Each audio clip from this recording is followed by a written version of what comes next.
So, New Year's Eve again. Where's all? There she is. Look. Hello, little darling. Let's keep going. She gets tired after a while. There you go. There's a river, famous tide mill. Of course, Woodbridge is supposed to be one of the most desirable places to live in the country now. I remember it when I was a child. Not so much. The riverfront was a working riverfront, lots of boat yards and quite rough at times. I was sort of talking about things moving on and television changing, and I just thought I'd tell the little story of the Caravan Cafe. So in the late 70s, over there, you can see that sort of white building, there was a Caravan Cafe run by Jean Abbott, and it was literally a caravan. A few seats inside, mostly seats outside, and she'd do teas and light snacks. Literally a caravan. But I remember she'd serve the teas in a cup and saucer, and the cup and saucer, for those from Woodbridge, if you remember it, was kind of like a teal colour. Then got taken over by David and his wife. She was from Finland, I can't remember her name. So anyway, they replaced it with a sort of static caravan.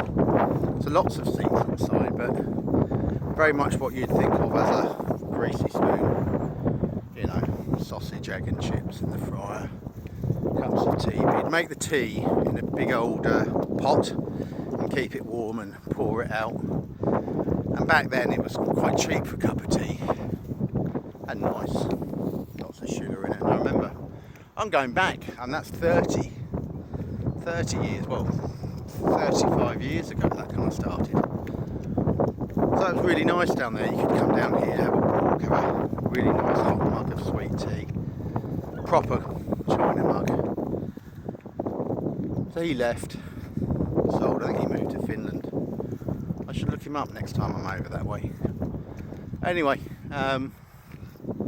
they then changed it into a more upmarket cafe. The tea started, you know, being served with a bag now. If you notice, if you go to cafes, they just put a bag in hot water. They don't actually brew it like he used to. I mean, he was an expert at tea.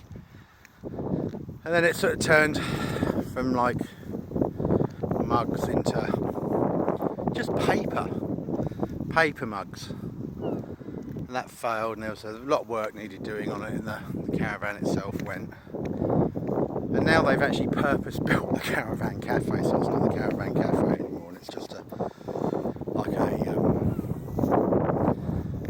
built it from wood. I haven't been in yet because there's always dogs there, and she just cannot get on with dogs due to previous experiences. Some dogs she'll say hello to and she'll be alright with, but most, a lot of it's visiting dogs who don't quite understand what a little country dog can be like with Mia.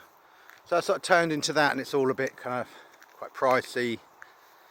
It's not a greasy spoon anymore, just changes, you know, but that's like a lot of cafes now. It's all Costa coffees in paper cups, lots of waste. Whereas years ago it was just a China mug, and you'd sit there, you'd drink your tea, and you'd take a bit more time over it, whereas now people walk along with them. I can't see the point of that. There those cows, look. They've been here for, well, I remember them 45 years ago. Obviously not the same ones.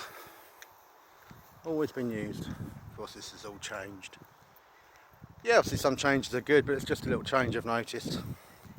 So I thought I'd tell you the story of Mia. So Mia turned up a few years ago. I was living with my son's cousins. Apparently they'd had to give up on her or something. There'd been a new marriage for my wife's sister, and they weren't getting on. So poor Mia, I didn't realise this, she was barely getting walked, and if she did, it was like a quick 5 minutes over the field and back. And the other children saying, oh yeah, she poos and weeds in the house. I'm not surprised if you're not taking her out. So she was living in the kitchen. They weren't feeding her properly.